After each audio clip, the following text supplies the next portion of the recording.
business world. The port of Mombasa will spend 20 billion shillings to modernize 4 berths in a bid to handle both container cargo and goods not parked in containers. This according to the state port operator. Now, the port, built in 1895, is the main trade gateway for the Eastern African region, serving Kenya and 7 neighbors, including Uganda, Somalia, Rwanda, and South Sudan.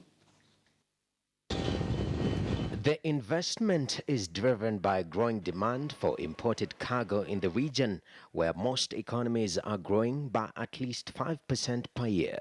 Exports make up just 15% of the cargo that goes through Mombasa every year, with a third of the total belonging to neighboring countries.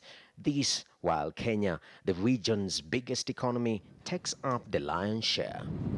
Annual cargo traffic through the port is projected to jump to 47 million tons in 2025 from 32 million tons last year. The volume of cargo handled is expected to rise to 34 million tons this year, including 1.4 million 20-foot containers. Popular imports include clinker for cement manufacturing, steel, fertilizer, and grains. The European Investment Bank and French Development Agency AFD have offered to finance the modernization of the berths at commercial rates. At the same time, KPA is spending an additional 39 billion shillings to build a new oil terminal to replace its existing facility that dates back to 1968. China Communication Construction Company is the contractor for the project, which will triple the port's annual capacity for oil and liquid gas to 1 million tons. Kenya Electricity Transmission Company Limited, KETRACO, plans to automate the bulk of its system in a bid to deal with vandalism. Now, KETRACO has already digitized its procurement process via an e-platform. Vandalism of power infrastructure and illegal connections are driving up maintenance and transmission costs for the Kenya Electricity Transmission Company Limited. At least 100 million shillings is spent every year due to illegal power connections. One of the areas or the equipment that is usually vandalized is the underground cable because of copper involved, and a kilometer of replacing a vandalized section, a kilometer of 220 kV underground cable is around $1 million. So we are talking about 100 million Kenya shillings.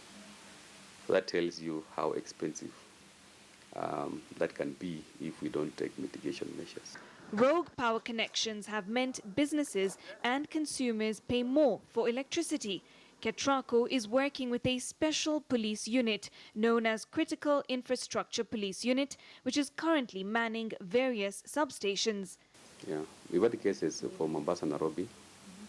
Not this year, but last year we had some cases, although we have now taken some serious mitigation measures. The cable area is, of course, surveyed 24/7 by security. We have also beefed in the critical police unit. We are also trying to put cameras there, because you don't want to discuss your strategies for security, but one thing I can tell you is we have taken it very seriously and also secured the area. At the same time, KETRACO is moving to automate its system in a bid to tackle vandalism through the construction of a new National System Control Center. So far, substations, we have done 30 substations, high voltage substations. Some of the notable lines we brought on board was Mombasa Nairobi, 400 kilowatts, 482 kilometers. Suswa Isinya, another 100 kilometers, 400 kilowatts. Loyangalani Suswa, which we commissioned